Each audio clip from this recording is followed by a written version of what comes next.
E aí, galera, tudo bem com vocês? Aqui é o Dani, plantonista de matemática, e agora eu vou resolver o exercício 5 da lista das aulas 39 e 40 do professor Gabriel Miranda, tá? O enunciado diz o seguinte: seja M uma matriz quadrada de ordem 3 inversível que satisfaz a igualdade, e aí a igualdade é essa equação toda aqui. O exercício pede, então, um valor possível para o determinante da inversa de M, né? Que é a perguntinha que eu coloquei aqui já para a gente poder lembrar o que o exercício está pedindo. E aí, como é um exercício de alternativa, tem algumas possibilidades para a gente escolher.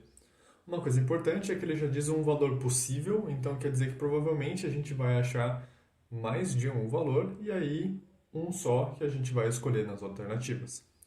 Bom, o que a gente vai ter que fazer aqui? A gente vai ter que lembrar quais são as propriedades que a gente tem quando a gente está fazendo determinantes com multiplicações dentro dos determinantes, como a gente vê, né, em caso de todos eles. Se a gente usar o determinante de m como mzinho, né, só para a gente ter uma letra para poder trabalhar para frente, o que vai acontecer? Se a gente tem uma multiplicação de matrizes dentro de um determinante, a gente pode fazer o determinante da multiplicação. Como assim? Se a gente tem m ao quadrado, é a mesma coisa que fazer determinante de m vezes determinante de m. A gente pode quebrar a multiplicação em dois determinantes, por isso que o determinante de m ao quadrado é m ao quadrado direto. Só que, se a gente tem um número multiplicando dentro do determinante, como é o caso aqui, a gente sabe que o que vai acontecer? Essa matriz vai ter todas as suas linhas, certo? Multiplicadas por 2. E como ela tem três linhas, já que o enunciado disse que é uma matriz de ordem 3, né? Uma matriz quadrada de ordem 3, a gente precisa desse 2 aparecendo três vezes. Então, sempre o que vai acontecer? A gente vai estar fazendo o número que tiver multiplicado aqui elevado à ordem da matriz. Beleza? Então, no primeiro caso, a gente vai ficar com 2 à terceira vezes m ao quadrado. No próximo é basicamente a mesma coisa. A gente tem um número ali que vai ficar elevado à terceira, certo? Essa raiz cúbica de 2. E a matriz, que era m ao cubo, vai aparecer o mzinho ao cubo aqui também.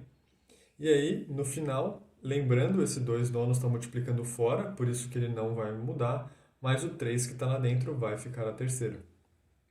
Isso a gente tem uma equação mais simples de trabalhar que eu já vou dividir por m, certo? Porque como a gente sabe que a matriz original é inversível, ou seja, o determinante dela não é zero, eu posso dividir por m que não tem problema, então cortei um m de cada um aqui e só fiz os ajustes, foi arrumando. Então arrumou aqui, virou 8, aqui virou 2, fiz a continha para cá, joguei tudo para um lado só, a gente cai numa equação de segundo grau com essa carinha. Como aqui a gente está igualado a zero, eu posso dividir por 2, não tem problema para a linha de baixo.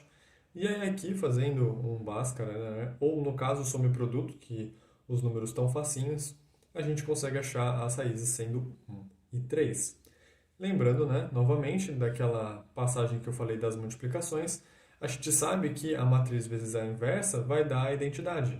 Então, eu posso quebrar ali a multiplicação, né, na hora que eu for pegar as determinantes. Então, o determinante da matriz original vezes o determinante da sua inversa vai ser o determinante da matriz identidade, que é sempre 1. Ou seja, se eu arrumar aqui, né, e passar dividindo, a gente tem que o determinante da matriz inversa é 1 sobre o determinante da original, que no nosso caso é 1 sobre m.